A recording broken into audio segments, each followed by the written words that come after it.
외교부는 미국 측과 접촉한 결과 민감국가 지정이 외교 정책상의 문제가 아니라 에너지부 산하연구소에 대한 보안 관련 문제가 이유인 것으로 파악됐다고 밝혔습니다.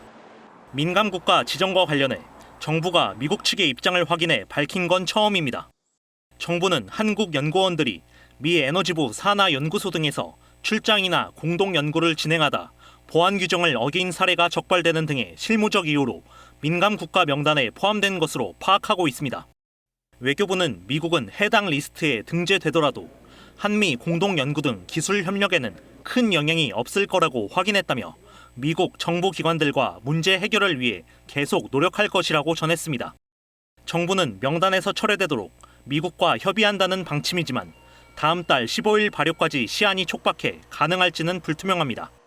외교부는 과거에도 한국이 민감국가 리스트에 포함됐다가 미 측과의 협의를 통해 제외된 선례도 있다고 설명했습니다. 실제 우리나라는 1980년대와 90년대 민감국가 명단에 포함됐다 해제된 적이 있습니다. 앞서 미 에너지부는 한국이 민감국가 및 기타 지정국가 목록의 최하위 범주인 기타 지정국가에 추가됐다고 밝혀 파장이 일었습니다. 당시 구체적인 지정 이유가 밝혀지지 않아 자체 핵무장 여론과 계엄 사태에 따른 전국 불안, 한미 간 기술 관련 갈등 등 여러 추정들이 배경으로 거론되었습니다. KBS 뉴스 양민철입니다. 미국 에너지부 감사관실이 미 의회에 제출한 반기 보고서입니다.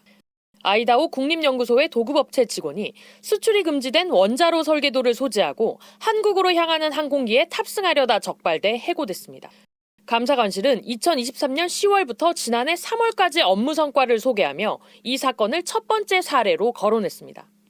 특히 감사관실은 조사 결과 외국 정부와 소통이 있었다고 밝혔습니다.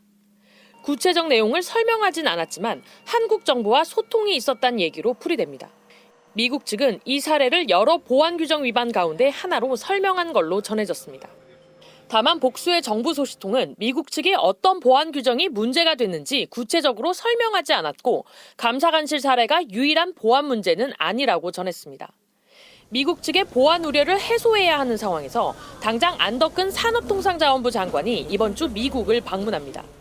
안 장관은 크리스 라이트 에너지부 장관과 만나 이 문제를 논의할 방침입니다.